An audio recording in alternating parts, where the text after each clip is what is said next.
அனைவருக்கும் வணக்கம். இன்னைக்கு ஒரு குட்டி ஸ்டோரி ஒண்ணு பார்க்கலாம். அதுக்கு முன்னாடி நீங்க எந்த கடவுள கும்பிடுவீங்களோ, அந்த கடவுள உங்க மனசுல நிறுத்தி இந்த ஸ்டோரிய நீங்க கேளுங்க.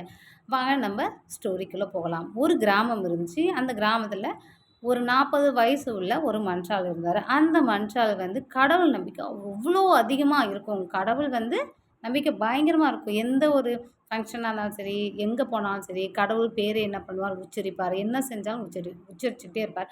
அவர சுத்திலும் ஒரு 4 நண்பர்கள் இருந்தாங்க. எந்த வேலைக்கு போனாலும் சரி, வீட்டுக்கு வந்தாலும் சரி, உட்காந்தாலும் சரி, நடந்தாலும் சரி, தன் நண்பர்கள் கூடயே அவர் கூடயே இருப்பார். ஒரு நாள் என்னாச்சு, தன் ஊர் மக்கள் கடவுள் 7 மலைய தாண்டியும், 7 கடல தாண்டியும் ஒரு இடத்துல கோவில் இருக்கு. அந்த கோவில்ல போய் தரிசனம் பண்ணிட்டு வந்தா கடவுள் அங்க இருப்பாருன்னு ஊர் மக்கள் பேசுனாங்க. அத கேட்டு இந்த 40 வயசு உள்ள ஒரு ஆள் இருக்கார் இல்லையா? கடவுள் நம்பிக்கை ஒரு ஆள் இருக்கார் இல்லையா?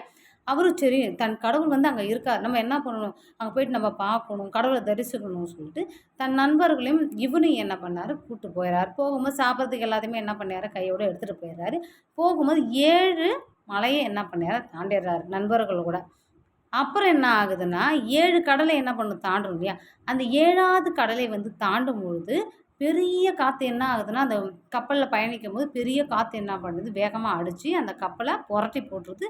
எல்லாரும் என்ன பண்ணிர்றாங்க, தண்ணீர மூழ்கி போயிர்றாங்க. அதில 40 வயசு உள்ள நான் சொன்னேன்ல கடவுள் நம்பிக்கை இருக்காங்கன்னு சொன்னேன் இல்லையா? அவருக்கு நீச்சல் தெரியல. நீச்சல் தெரியாது கீழ ஆழத்துக்கு போயிட்டாரு.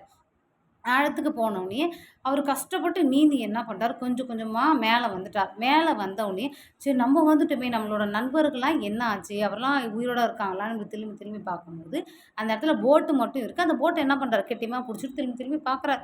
திரும்பி திரும்பி பார்க்கும்பொழுது, தன் நண்பர்கள் கரையை நோக்கி அந்த 4 பேர் என்ன பண்ணாங்க, கரைய நோக்கி நீச்சல் அடிச்சுக்கிட்டு போறத பார்த்துட்டாரு. சரி நம்மள விட்டுட்டு போறாங்க. சரி பரவால்ல இவங்க போனா என்னப்பா? தன் கடவுள் நம்மள காப்பாத்துவாங்க. சொல்லிட்டு அந்த போட்ட என்னமோ கெட்டியமா புடிச்சுக்கிறாங்க. புடிச்சுக்கோனயே, அடுத்தது என்ன ஆகுதுன்னா, கீழ கடலுக்கு கீழ ஒரு நீர்மூழ்கி கப்பல் வருது.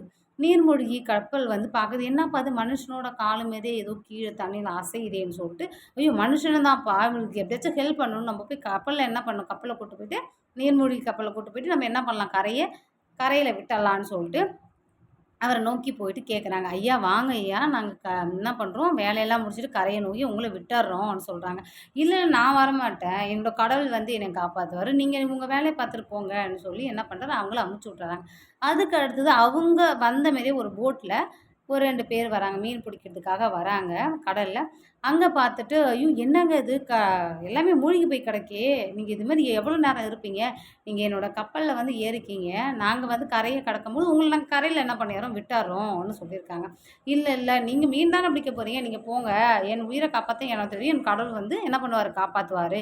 நீங்க போங்கன்னு" சொல்லிட்டு அவங்களே அனுப்பிச்சுர்றாங்க. அடுத்தது ஒரு பெரிய ஒரு போட் வருது. அந்த போட்டு என்ன பண்றாங்க, "என்னப்பா இப்படி எவ்வளோ நேரம் இருக்க? நீ வாப்பான்னு கூப்பிடும்போது, "இல்ல நான் வரலைங்க. என் கடவுள் என்ன காப்பாத்துவாரு. நான் என்ன பார்த்துக்கிறேன். நீங்க கிளம்புங்கன்னு" சொல்லி அவங்களையும் என்ன பண்ணிர்றாங்க, அமுச்சு விட்டுறாங்க. அப்புறம் பெருசா ஒரு டைட்டானிக் அளவுக்கு ஒரு பெரிய பிரம்மாண்டமான ஒரு கப்பல் வருது.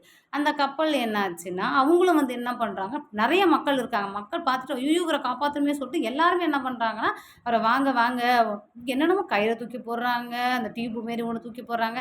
அப்பயும் அவரு "இல்ல நான் வரமாட்டேன்னு" சொல்லிட்டு தட்டி விட்டுட்டு, "என் கடவுள் என்ன காப்பாத்துவார். நீங்க போங்க. நீங்க பயணிக்கிறீங்க தானேன்னு" சொல்லிட்டு அவங்கள எல்லாரையுமே அனுப்பிச்சு விட்டுர்றாங்க. அனுப்பிச்சு விட்டு லாஸ்ட்டா என்ன ஆகுதுன்னா, பெரிய ஒரு ஏரோப்ளேன் மேல போகுது. போனோனயே ஹெலிகாப்டர், ஏரோப்ளேன் 2த்துல நீங்க வச்சுக்கலாம். அது போகும்பொழுது லாஸ்ட்டா என்ன ஆகுதுன்னா, "ஐய்யய்யோ! என்னப்பா இது இவ்ளோ பெரிய கடல்ல இவர காப்பாத்த யாருமே இல்லையேன்னு" சொல்லிட்டு தன் அங்க இருக்கிற கயிற தூக்கி போட்டு, "அப்பா இத புடிச்சுக்கங்கப்பா. புடிச்சுட்டு மேல நீங்க புடிச்சுக்கங்க. அதுவே போதும். நாங்க கூட்டு போயிட்டு கரையில விட்டுர்றோம்ன்னு" சொல்லியிருக்காங்க. "இல்ல என்னோட கடவுள் என்ன என்ன பண்ணுவார், காப்பாத்துவாருன்னு" சொல்லிட்டு அந்த கயித்தையும் பிடிக்காத அங்கேயே என்ன பண்ணாருன்னா, உயிர் அவருக்கு போயிருது. அவருக்கு உயிர் போன லாஸ்ட்டா என்ன பண்றாரு, மேல போயிட்டாரு. எங்க போனாரு? மேல கடவுள பார்க்க போயிட்டாரு. இறந்து போயிட்டாரு. இறந்த உடனே கோவமா போயிட்டு கடவுள பிடிச்சு கண்ணாமூச்சான்னு வாய்க்கு வந்த மாரி திட்ட ஆரம்பிச்சுட்டான். "நான் உன்ன எவ்வளோ நம்புனேன் நானு. நீ எனக்கு என்ன பண்ண துரோகம் தானே பண்ண. நீ என்ன காப்பாத்த வந்தியா? நீ வருவேன்னு சொல்லிட்டு நான் எவ்வளோ வெயிட் பண்ணேன். உன்ன நம்புனேன்லன்னு" சொல்லிட்டு கோவத்துல பிடிச்சு திட்டுறாரு. அப்புறம் கடவுளுக்கு பயங்கரமா கோவம் வந்துச்சு. "முட்டாள் மனிதா, முட்டாள் மனிதா! உனக்கு பல வாய்ப்புகள் நான் குடுத்தேன். அந்த பல வாய்ப்புகள் நானா என்ன பண்ணேன், செஞ்சேன். நான் எல்லாத்துலயும் அந்த போட்லயும் வந்தேன், ஹெலிகாப்டர்ல வந்தேன். எது எது எதெல்லாம் வந்தாங்களோ அதெல்லாம் நான் தான் வந்தேன். நானா தான் வந்தேன். நீ என்ன பண்ணல? அதில் நீ ஏறல, வரல, நான் உன்னை காப்பாத்துறதுக்கு நானா வந்தேன்.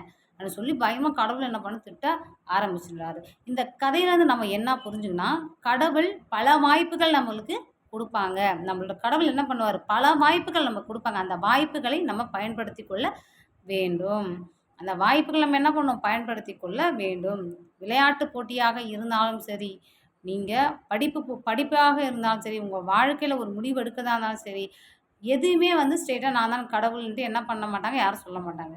தனக்கு உதவி கிடைக்கிற இடத்துல, அந்த இடத்துல என்ன நம்மளோட கடவுள் இருக்காரு. அப்ப கடவுள் வந்து பல வாய்ப்புகள் குடுப்பாரு. அந்த பல வாய்ப்புகள ஒரு வாய்ப்பாச்சும் நம்ம என்ன பண்ணணும், பயன்படுத்திக் கொள்ளணும். அலட்சியப்படுத்தக்கூடாது. எதிலுமே நம்ம அலட்சியமே படுத்தக்கூடாது. நன்றி, வணக்கம்.